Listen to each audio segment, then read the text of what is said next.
Convidamos você para viajar conosco em uma nova direção. Começa agora. Novos rumos. Ligue e participe.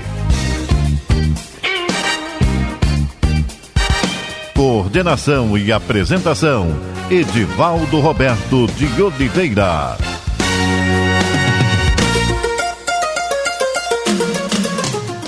Olá, queridas e queridos. Esta é mais uma edição do programa Novos Rumos por um Mundo Melhor. Rádio Rio de Janeiro, Fundação Cultural Espírita Paulo de Tarso, a emissora da fraternidade. Violência. Até quando? É a pergunta, reflexão, que se nos apresenta diante da tragédia da morte de Gabriela, 23 anos, sétima vítima de brigas de torcidas neste ano de 2023. O seu avô, em entrevista aos jornalistas, afirmou: é muito triste no evento de futebol, que é para se divertir, para alegria, acontecer um negócio tão trágico. E complementa: violência? Para quê? Por quê? O mundo já está tão cheio de violência. Episódios lamentáveis, como a trágica morte da torcedora de 23 anos, infelizmente, tem se repetido na paisagem humana dos dias atuais. Ora é um policial, morador de um condomínio, que, incomodado com o som alto em uma festa do vizinho, chega ao local, inicia uma discussão, infelizmente, que termina com mortes, feridos. Do outro lado, pai e filha vão a uma unidade pública hospitalar, madrugada adentro, e, insatisfeitos por algum motivo com o atendimento, certo ou errado, tentam resolver o que acham de mau atendimento, de reclamações, com agressões verbais, chegando ao extremo de agredir a médica de plantão, causando destruições e provocando a morte de uma senhora idosa por falta de atendimento, já que a médica fora ferida. Esses fatos têm se repetido, como eu disse. No jornal o Globo, de 8/7 de 2023, há a seguinte manchete: Brasil é um dos últimos em ranking da paz global. Numa lista elaborada pelo Instituto for Economics and Peace, o Brasil acha-se na 132 posições, entre 163 nações. O instituto mencionado recorre a 23 indicadores e leva em conta conflitos internos, externos, taxa de criminalidade e gastos com as armas. Os indicadores que deixam o Brasil nas piores colocações são os homicídios, crimes violentos, crimes por conflito interno, consideráveis gastos militares em proporção ao PIB e o tamanho da população encarcerada. A violência. Até quando? Como entender, como explicar, como buscar causas e soluções? No programa passado, apresentamos um livro da Lavra Mediúnica de José Raul Teixeira, A Carta Magna da Paz, em torno da figura de Francisco de Assis. O mencionado livro, em seu capítulo 4º, faz uma reflexão sobre as guerras. E Camilo, o espírito, pela psicografia de José Raul Teixeira, busca dialogar com os conhecimentos já construídos por pensadores, filósofos, sociólogos, que têm se dedicado ao tema, a violência. Diz Camilo que encontramos nos estudos de vários cientistas comparações feitas entre a violência dos irracionais e a dos humanos, levando-nos a verificar o quanto tem sido beligerante o ser humano, incomparavelmente mais do que qualquer outro animal. Nessa análise, prossegue Camilo, no livro A Carta Magna da Paz, em seu capítulo 4º. No caso dos racionais, compreende-se que, e afirma-se, que não há violência com as características da humanidade. Isto porque os animais utilizam-se de uma inteligência rudimentar, sem a intervenção do raciocínio. Essa inteligência rudimentar é o instinto, que se manifesta espontaneamente, sem deliberações, combinações e os ardis que a inteligência humana estabelece. Os animais, movidos pelo instinto, são conduzidos pelo determinismo da sua condição. Os racionais, diz Camilo, jamais cometem erros, uma vez que essa dimensão, a dos equívocos, não se coaduna com seu estado evolutivo. Por sua vez, no ser humano, em que agem a consciência e a percepção das coisas que o rodeiam, atuam outras variáveis, como a vontade, o livre-arbítrio, modificando completamente os móveis das ações e, consequentemente, o desfecho delas. Os sociólogos que se dedicam ao estudo da violência, como aquelas expressões superlativas que são a guerra, há entre eles aqueles que admitem, seja o ser humano mau, e destruidor por natureza.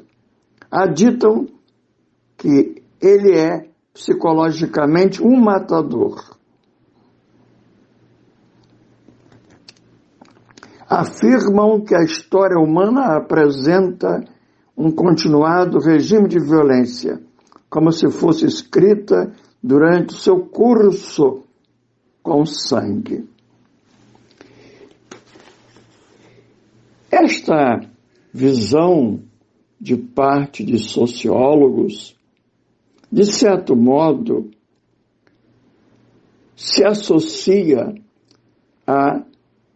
às ideias que são esposadas e divulgadas pelas religiões tradicionais quando remetem à origem do mal e voltam-se para o episódio do pecado original, que na sequência levou ao primeiro crime, um fratricídio, como está narrado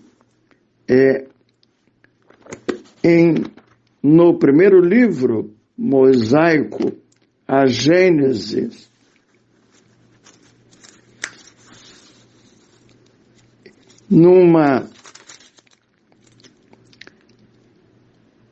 No capítulo 4, item 8. Deus, dirigindo-se a Caim, pergunta: onde está Abel, teu irmão? E Deus continua: que fizeste? A voz do sangue do teu irmão clama da terra a mim. E em capítulos anteriores aparece a origem do que os religiosos nominam como pecado original. O homem e a mulher estavam no jardim do Éden para cultivar e cuidar. Tinham todas as possibilidades, menos uma proibição: não comer do fruto do conhecimento. Lhes era interdito. Exatamente isto fizeram como um ato de desobediência, assim tido como pecado original. Comeram o fruto proibido, o do conhecimento, se viram nus. Na visão religiosa, essa interpretação é literal. Para explicar que o que os sociólogos chamam do homem mau, do homem destruidor, tem origem no pecado original. Isso está na cultura ocidental e atravessou os séculos. Voltando ao livro Carta Magna da Paz, Camilo vai se referir ao notável psicólogo alemão Erich Fromm, dizendo que este pensador nobre da segunda metade do século XX acredita que, para que milhões de indivíduos sejam instigados a pôr a vida em risco e a se tornarem homicidas, é preciso conduzir no íntimo fortes doses de paixões dissolventes. Portanto, Erich Fromm está se reportando às paixões que nos caracterizam a condição humana. Paixões tais como de ódio, E o Erich Fromm, ao assim proceder, ele está analisando a situação humana. Ele, Fromm, judeu de nascimento, que estudou as tradições do judaísmo, traz uma contribuição como filósofo e psicólogo para nos possibilitar um melhor entendimento dos mitos bíblicos, para que saiamos de uma visão literal e entendamos o que está escrito nos livros bíblicos, como o de Moisés, o primeiro, Gênesis, no sentido metafórico, arquetípico, na expressão de Carl Gustav Jung. E assim ele diz: o enorme poder da vontade de destruir que observamos na história do homem e testemunhamos bem recentemente, de forma tão aterradora, ele está se referindo à Segunda Guerra Mundial, está arraigado na natureza humana. Mas ele acrescenta de maneira muito particular como está o impulso criador. Dizer que o homem é capaz de desenvolver sua potencialidade primária para amar e fazer uso da razão não implica a crença ingênua na bondade natural do homem, como afirmara, digo eu, Jean-Jacques Rousseau. A tendência destruidora é uma potencialidade secundária, arraigada na própria existência do homem e dotada da mesma intensidade e poder possíveis a qualquer outra paixão. Mas aí está o ponto essencial do meu argumento, diz Fromm. Ela é apenas uma alternativa para a tendência criadora. A criação e a destruição, o amor e o ódio, são dois instintos que existam independentemente. São ambos soluções para a mesma necessidade humana de transcender, de ir adiante, de se tornar melhor. A vontade de destruir cresce, observem, quando não pode ser satisfeita a vontade de criar. Contudo, a satisfação de criar conduz à felicidade, a destruição conduz ao sofrimento, acima de tudo, o próprio destruidor. Camilo, por sua vez, no texto mencionado, ele trabalha essa posição do Fromm,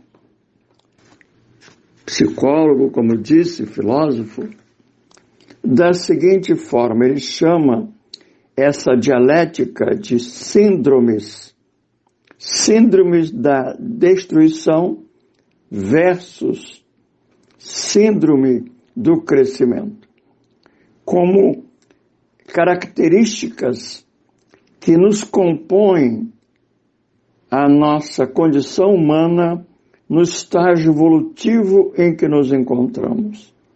Isto é muito importante considerar, porque é um estudioso, um psicólogo de nome Ada, que nas suas análises ele se debruçou sobre a humanidade, em especial o seu próprio povo alemão, naquele período da Segunda Guerra Mundial, e pôde perceber que a humanidade, e aí na expressão da doutrina espírita, no estágio atual em que se encontra, acha-se aprisionado, entre aspas, nessa dialética.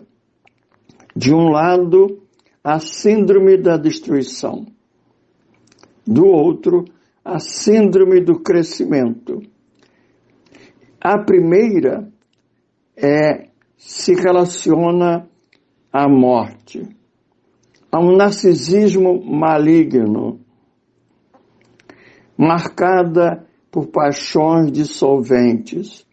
É uma inclinação, é uma tendência e não um determinismo do outro, a síndrome do crescimento, da criação, o amor à vida, o amor à criatura humana, estabelecendo profundo contraste com o narcisismo. E é interessante essa dialética, porque narcisismo aqui, entenda-se na linguagem espírita, deu o Livro dos Espíritos, quando os Espíritos esclarecem a Kardec que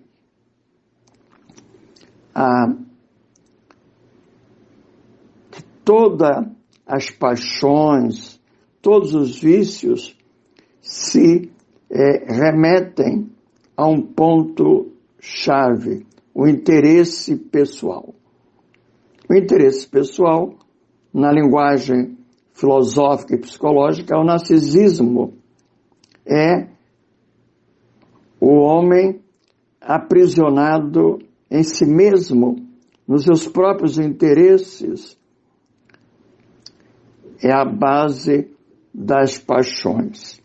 E isto nos leva, naturalmente, dialogando a doutrina espírita, como Camilo faz na Carta Magna da Paz, a doutrina espírita nos tempos de Allan Kardec, quando ele, como pensador, estava a elaborar a codificação espírita que começa no primeiro livro, o Livro dos Espíritos.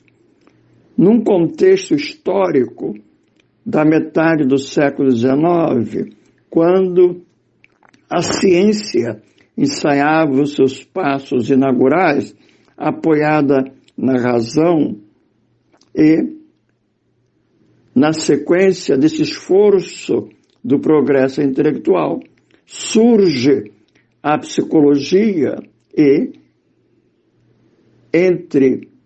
nesse contexto aparece a psicanálise de Sigmund Freud, médico, neurologista e psicólogo, digamos assim, que inaugura o estudo da psique humana.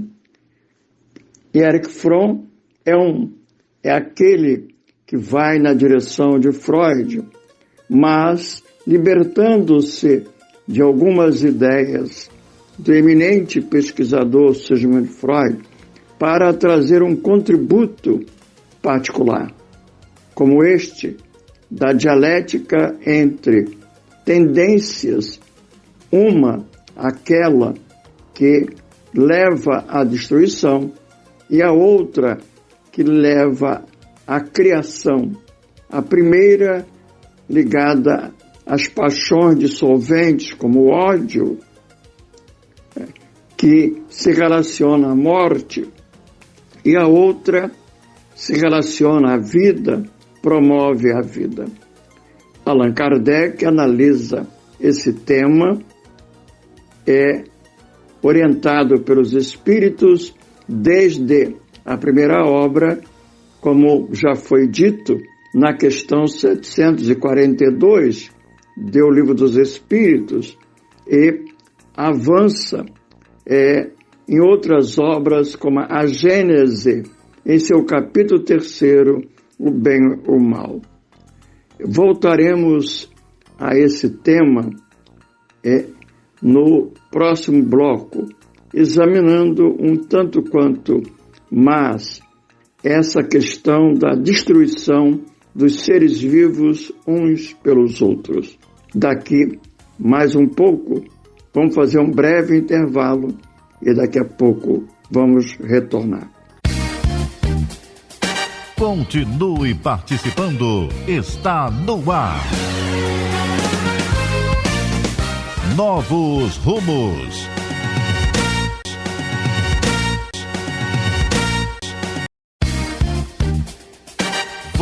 Passamos a apresentar Novos Rumos. Ligue e participe. Coordenação e apresentação, Edivaldo Roberto de Oliveira. Olá, queridas e queridos. Estamos de volta, programa Novos Rumos por um Mundo Melhor. Violência, até quando? É o tema da edição de hoje. Retomando, inicialmente, consideremos o livro A Gênese da Codificação Espírita, em seu capítulo 3º, A Origem do Bem e do Mal. Tema que tem sido recorrente na história humana. A doutrina espírita tem uma posição própria, particular, entendendo que fomos criados simples, ignorantes. Estamos todos em uma marcha ascensional. Guardamos a perfectibilidade. O que nos move é o imperativo do sede perfeito. A doutrina espírita é uma doutrina de aperfeiçoamento. Entende a reencarnação, o retorno do espírito à existência corpórea como uma oportunidade de aprendizagem. Em consequência, como Allan Kardec assinala nesse capítulo 3º do livro A Gênese, comparativamente, o mal é a ausência do bem, como as trevas, a ausência da luz. O que há é o bem, é o nosso destino, porque se o futuro é o bem, tornarmos-nos todos homens e mulheres de bem ou do bem, é porque em nossa origem somos, como filho de Deus, aqueles e aquelas que portamos o germe da divindade. Olhemos uma grande árvore, dando frutos, folhagem, flores, tudo começa numa semente. Somos nós. Estamos em marcha do progresso, do aperfeiçoamento. Passamos por etapas, encontramos-nos em um período dessa longa jornada evolutiva. Assim sendo, Kardec, no capítulo mencionado, 3º, Origem do Bem e do Mal, no livro A Gênese, assim diz no item 10. Estudando todas as paixões e mesmo todos os vícios, vê-se que as raízes de umas e outros se acham no instinto de conservação. Observem, um instinto que se encontra em toda a pujança nos animais e nos seres primitivos mais próximos da animalidade, nos quais ele exclusivamente domina sem o contrapeso do senso moral, por não ter ainda o ser nascido para a vida intelectual. Olha que interessante. Isso é muito importante pensar, para que daqui a pouco façamos uma comparação com o que o Camilo Espírito nos trouxe, dialogando com Erich Fromm, um grande pensador, como foi dito, do século XX, segunda metade, no livro A Carta Magna da Paz. O Erich Fromm chama o instinto, um instinto de destruição, de essa síndrome de secundária, uma tendência secundária. Talvez aqui, com Allan Kardec, consigamos entender melhor essa ideia da destruição dos seres vivos uns pelos outros, não é? Veja, ele diz que lá no animal é pujante.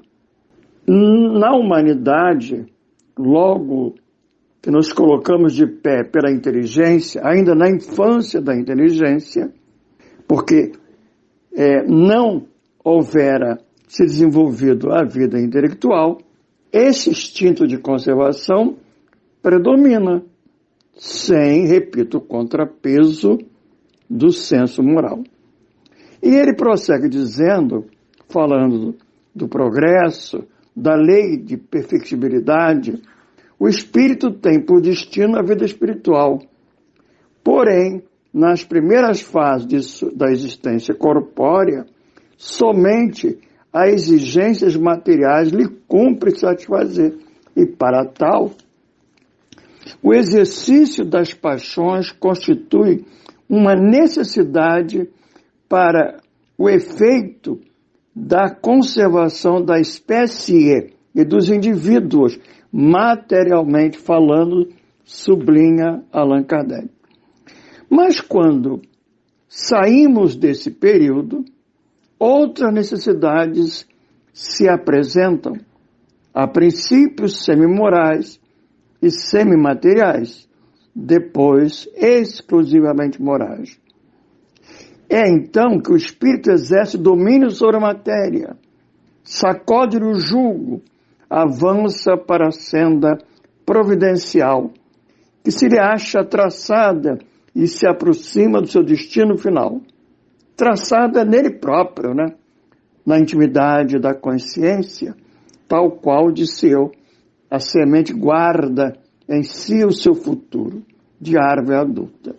Se ao contrário, ele se deixa dominar pela matéria, atrasa-se e se identifica com o bruto. Nessa situação, o que era outrora um bem, porque era uma necessidade de sua natureza, transforma-se no mal, não só porque já não constitui uma necessidade, como porque se torna prejudicial à espiritualização do ser. Muita coisa que é qualidade na criança torna-se defeito no adulto. O mal é, pois, relativo e a responsabilidade é proporcionada ao grau de adiantamento. É profundamente sábio o que aqui está. Então, veja, no animal, o instinto de conservação, a partir do qual temos as paixões, e estas são a base dos vícios, na nossa condição inicial, como o próprio Kardec menciona, quando mais próximo da animalidade como seres primitivos, nós guardamos ainda esse instinto de conservação, daí as paixões. E nesse mesmo capítulo 3, quando ele fala da destruição, ele diz: a destruição recíproca dos seres vivos é dentre as leis da natureza. E ele vai mostrar por quê, dando um exemplo, se referindo à questão da sobrevivência dos indivíduos e da espécie. Ele dá um exemplo das mais imperiosas necessidades, que é da alimentação. Eles, os homens, pois lutam unicamente para viver, isto é, para fazer ou defender uma presa, visto que nenhum móvel mais elevado os poderia estimular. É nesse primeiro período que a alma se elabora e saia para a vida. Então, ele está dizendo que isso que ocorre nos animais ocorre no homem num período de transição em que ele mal se distingue do bruto. Nas primeiras idades domina o instinto animal e a luta ainda tem por móvel a satisfação das necessidades materiais. Mais tarde, contrabalança-se o instinto animal e o sentimento moral. Luta então o homem não mais para se alimentar, porém para satisfazer sua ambição, ao seu orgulho, à necessidade que experimenta de dominar. Então vejamos aqui. Bom, já podemos entender melhor o que Camilo anotou do Erich Fromm, essas duas tendências colocadas uma a outra dialeticamente, né? Nas primeiras encarnações na condição huminal, como herança da experiência do princípio inteligente no reino animal, ainda prevalece essa síndrome, essa tendência à destruição. E a luta que aí se dá, ela é voltada fundamentalmente para garantir tudo aquilo quanto o homem, na condição inicial do seu evolução, no reino em que se encontra o hominal, é brigar, como fazem os animais, para obter o alimento. E aí, ou outra, se defender, enfim, o território, defender o seu grupo. Claro que aí não há ainda o contrapeso do senso moral. E isto se explica porque estamos na infância do progresso intelectual. Porque o progresso intelectual precede o progresso moral. Então isso é muito importante também. E adiante, Kardec assevera que, mesmo após passado esse período mais próximo da animalidade, mal saído dessa condição de pé pela inteligência, prosseguimos lutando, diz ele. Não mais para nos alimentarmos, porém para satisfazer a sua ambição, o seu orgulho, a necessidade que experimenta de dominar. Provavelmente o que tem acontecido conosco, e nos casos relatados de violência no primeiro bloco, seja uma sombra na expressão junguiana, uma sombra pessoal, de experiências transatas e também da própria humanidade, como sombras coletivas. Portanto, ainda prevalece em nós, do ponto de vista individual quanto coletivo, a sombra dessas experiências passadas. Sobretudo estas mencionadas por Allan Kardec no item 24, quando o homem luta, briga, promove guerras, disputas, não mais para se alimentar, mas para atender o seu orgulho, a ambição, a necessidade de dominar. E aí nós estamos falando de uma cultura um modo de viver, de fazer, de se relacionar, de se organizar socialmente, chamada a cultura do patriarcado, na qual prevalece a força, prevalece a competição, a guerra, a violência, enfim, de um homem contra o homem. O que deve ficar claro, primeiro é isto, que isto é de um período, como uma herança de um passado.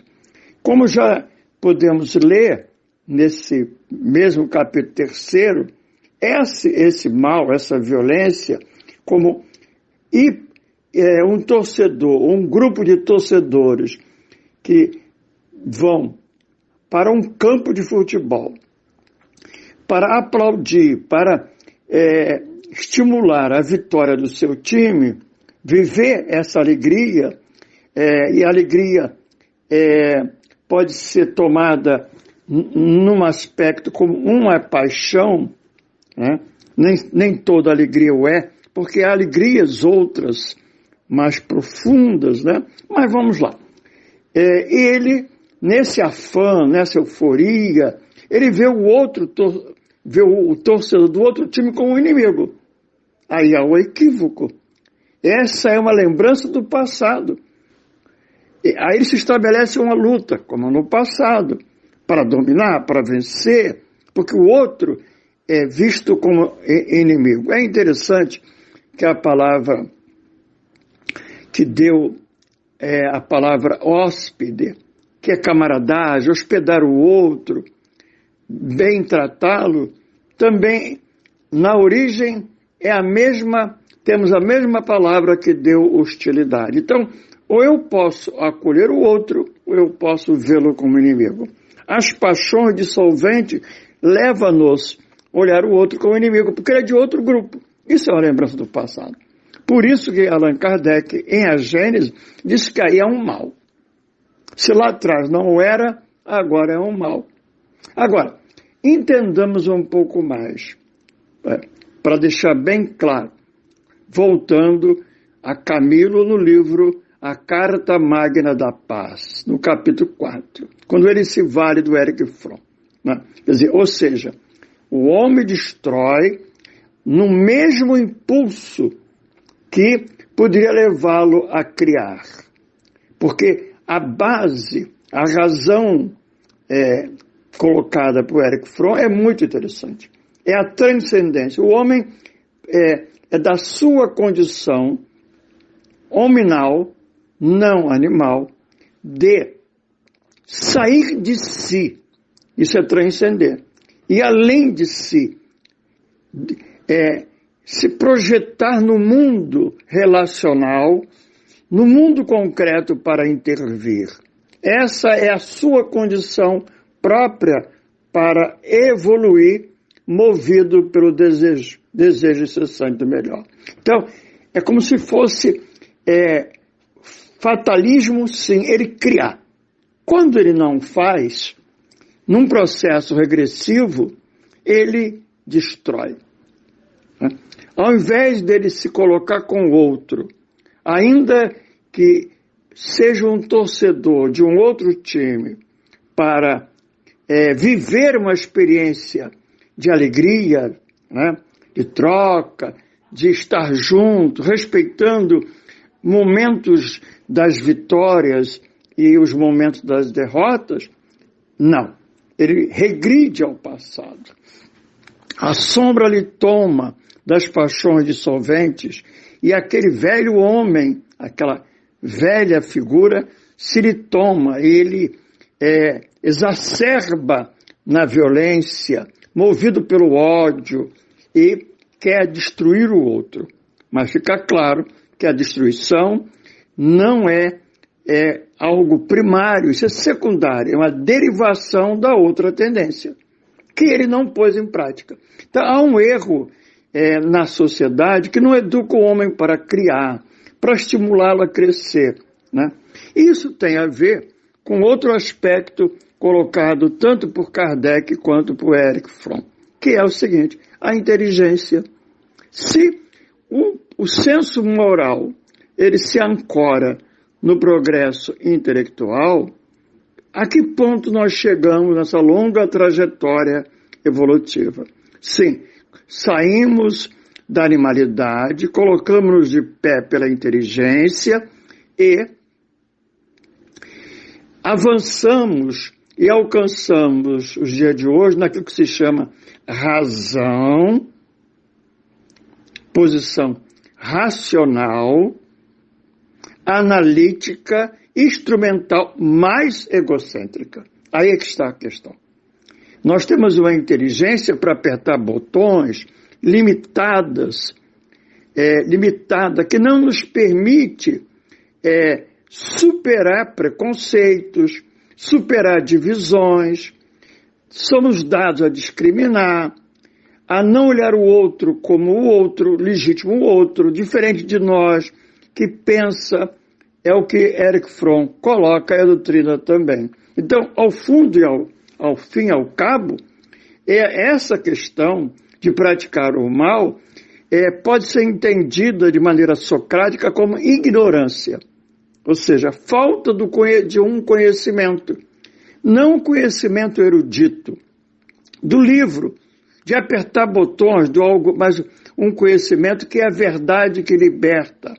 Um conhecimento que me faça saber quem eu sou, quem é o outro, por que eu estou no mundo, e daí criar relações fraternais. Bom, caminhando às conclusões, voltemos quando Erich Fromm, de maneira brilhante, falando das necessidades humanas, mostrando que destruir é algo secundário, assim, corroborando com a doutrina espírita, e na direção da própria doutrina espírita, diz que o destino do homem é encontrar um sentido para a vida. É isso que nos define, exato, isso é transcender. É para onde a educação deveria caminhar, a escola seria a forma maior de prevenir a violência. E essa busca de um sentido é também o que determina se seguiremos o percurso da alegria e realização ou o caminho da insatisfação e do conflito. Fromm acreditava que, embora a dor seja inerente à vida, podemos tornar nossa existência suportável, dando-lhe sentido por meio da busca e da construção de um self autêntico. Né? É o eu interno, o Cristo em nós. E ele diz, o objetivo central da vida humana é desenvolver o que Fromm chama uma qualidade mais preciosa com que o homem foi agraciado, o amor à vida. Isso é educação, isso tem que estar na família, isso tem que estar na escola, seria a forma de prevenir a violência. Provavelmente aquele jovem que saiu de casa do Rio de Janeiro, jovens que saíram em grupo para torcer pelo seu time em outra cidade, não foram necessariamente movidos com a intenção de destruir, mas como são ainda imaturos, sem um senso moral desenvolvido para ver no outro não o inimigo, porque lhes falta essa razão ampla e não um homem racional, instrumental dos algoritmos, mas egocêntrico, que não consegue compartilhar e conviver, que não consegue entender que a qualidade mais preciosa com que o homem foi agraciado é o amor à vida. Aqui, concluindo, gostaria de voltar ao livro A Carta Magna da Paz, José Raul Teixeira, porque ele, na primeira parte ele trata disso, e mais adiante ele vai tratar da figura do Povorello de Assis e, sobretudo, da sua oração. Não é? Isso deixaremos para o programa do dia 3 de agosto. Fiquem atentas, que você está convidado para esse momento excepcional, dia 3 de agosto, no programa Novos Rumos. Iremos, com apoio da editora Frater, tratar desse livro e talvez trazer algumas surpresas para vocês, porque é um livro muito importante para ser analisado, para que nos tornemos, como propõe Francisco, um instrumento da paz. Obrigado e até o dia 3 de agosto, sendo que na semana próxima teremos a nossa querida Nádia do Couto Vale.